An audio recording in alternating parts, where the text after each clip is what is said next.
Assalamualaikum warahmatullahi wabarakatuh. Perkenalkan, nama saya Julian Syafritulisan, NIM 2021 02 03 0016. Di sini saya akan menjelaskan tentang apa itu model komitmen unit mempertimbangkan kelayakan cadangan operasional berdasarkan kerangka optimasi stokastik. Untuk agenda yang akan saya bahas yaitu tentang pendahuluan, rumusan masalah, penyelesaian masalah, dan terakhir kesimpulan. Untuk yang pertama yaitu pendahuluan. Komitmen unit adalah bagian inti dari sistem manajemen energi, menghidupkan atau mematikan generator sambil menjaga efisiensi tinggi dan keandalan sistem tenaga listrik dengan biaya rendah. Selain itu, kendala transmisi pasca kontingensi dan variasi cadangan intrajam dimasukkan dalam model SCUC. Fleksibilitas pengoperasian sistem tenaga dan penghematan biaya pengoperasian dilaporkan oleh model yang diberikan di dalam model 2 tahap, di mana kendala transmisi dan kegagalan unit dianggap sebagai parameter yang bergantung pada skenario serta permintaan listrik.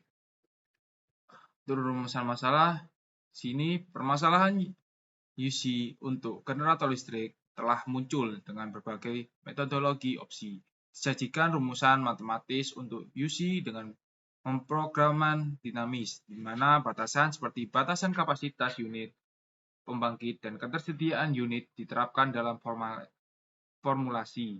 Relaksi Lagrangian diterapkan dan masalah optimasi nonlinear bilangan bulat campuran untuk UC.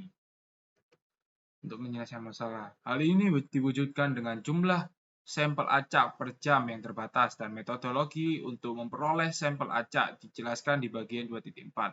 Formulasi matematis untuk optimasi didasarkan pada pemrograman stokastik 2 tahap dan rumusannya diwakilkan oleh masalah ekuivalen deterministik. Proses keputusan pada gambar 1 garis waktu pengambilan keputusan untuk UC dan ED dalam kondisi ketidakpastian diilustrasikan pada tahap pertama. Putusan non-antipatif untuk UC dan ED dibuat dan cadangan operasional dikerahkan setelah tahap pertama ketidakpastian terwujud dan kemudian keputusan pendistribusian kembali dibuat untuk semua generator termasuk sumber daya terbarukan untuk melayani realisasi permintaan listrik pada tahap kedua. Keputusan pelepasan beban juga dibuat pada tahap kedua untuk menghindari solusi yang tidak mungkin dilakukan karena kebutuhan listrik yang terdapat terlalu tinggi sehingga sistem tidak dapat memenuhinya. Keputusan tahap pertama adalah keputusan di sini dan sekarang, yang dibuat ketika parameter yang tidak pasti tidak diketahui. Sedangkan keputusan tahap kedua dibuat dalam situasi tunggu dan lihat. Semua pembangkit termasuk sumber daya terbarukan diasumsikan mampu menyesuaikan keluarannya sesuai kebutuhan pada tahap kedua. Penempatan cadangan atas dan bawah sekitar 10% dari permintaan listrik yang diharapkan pada saat itu diasumsikan sebagai jumlah cadangan yang dikerahkan selama simulasi. Kelayakan cadangan, kendala dan pada dasarnya mewakili kendala ramp up dan ramp down. Sebuah contoh untuk menyajikan bagaimana kelayakan cadangan dalam kendala ramp dan dapat dipastikan adalah diilustrasikan pada gambar 2. Pada kasus ini, PT plus 1 plus P naik ke garis merah pada waktunya T plus 1 dengan tingkat peningkatan di model UC yang tidak mempertimbangkan pasokan cadangan mengizinkan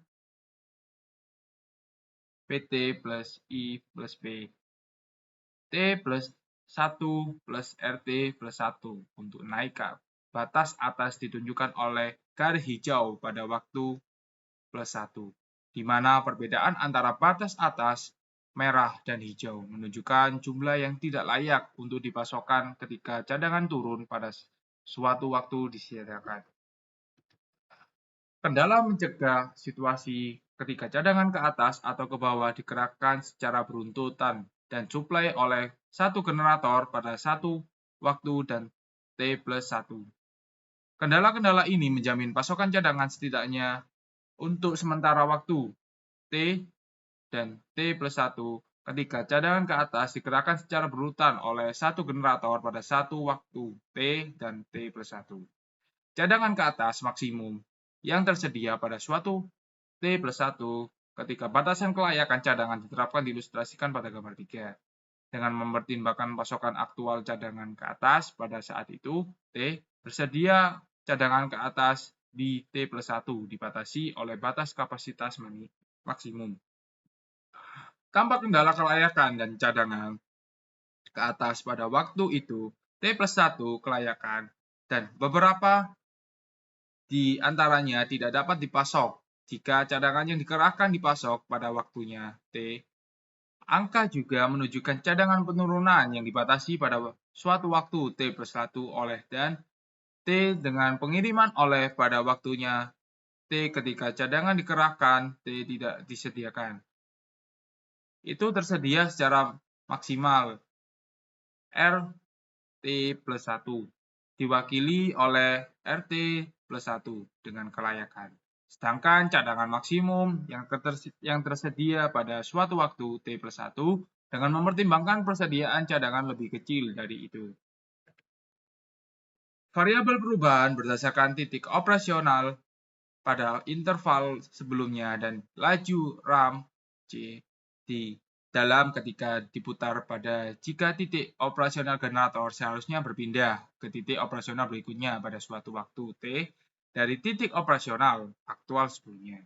PT-1 CP plus C plus P T-1 C min halt min 1 C dalam batasan. Titik pengoperasian berubah berdasarkan laju ramp up atau startup. Tergantung pada status generator, pada dasarnya jenis kendala ini menawarkan batas atas ketat pada batas kapasitas, akibatnya mempersingkat waktu penyelesaian. Variabel perubahan berdasarkan titik operasional pada interval sebelumnya dan laju RAM C di dalam ketika diputar pada jika titik operasional generator seharusnya berpindah ke titik operasional berikutnya pada suatu waktu T dari titik operasional aktual sebelumnya PT-1 CP min C plus B T-1 C min halt min 1 C dalam batasan. Titik pengoperasian berubah berdasarkan laju ramp up atau startup. Bergantung pada status generator, pada dasarnya jenis kendala ini menawarkan batas atas yang ketat dan pada batas kapasitas dan akibatnya mempersingkat waktu penyelesaian. C di dalam. Pembangkit PV surya yang tersedia diperkirakan berdasarkan DNI surya yang dihasilkan secara acak pada tahap kedua dan suhu lingkungan berdasarkan panel surya tertentu. Dalam penelitian ini, daya yang tersedia dari DNI surya dihitung setiap jam, waktu naik dan waktu minimum. Sebaliknya, generator harus tetap mati selama beberapa jam. Berikutnya ditunjukkan oleh tergantung pada karakteristik fisik generator. Waktu naik jam, parameternya keluar jumlah menunjukkan jam pengoperasian generator pada periode pengoperasian sebelumnya, dan keluar jumlah dan DT. Jumlah dihitung pada akhir proses penyelesaian. Untuk kesimpulan, unit komponen manajemen energi merupakan mekanisme yang menjaga efisiensi dan keandalan suatu sistem. Dengan biaya tinggi efisiensi, sistem dapat ditentukan oleh biaya satuan dan analisis ekonomi operasional generator berdasarkan kinerja. Penelitian tentang optimasi biaya satuan telah aktif dilakukan untuk meningkatkan kinerja model biaya satuan dalam manajemen energi. Hubungan Lagrangian dibahas dan optimalisasi faktor non-linear diperiksa. Model SCUC digunakan untuk menganalisis transmisi dan kontingensi kerugian transmisi, serta dampak berbagai faktor terhadap solusi optimal. Model stokastik UC dirancang untuk mengatasi masalah ini secara eksplisit. Keputusan biaya unit dan keputusan transfer unit dipertimbangkan dan UC dan ED optimal. Ditentukan oleh kondisi biaya unit optimal dan ED optimal. Hasilnya kemudian dibandingkan dengan UC dan ED optimal. Oke, mungkin itu saja penjelasan dari saya. Bila ada salah kata, mohon dimaafkan. Wassalamualaikum warahmatullahi wabarakatuh.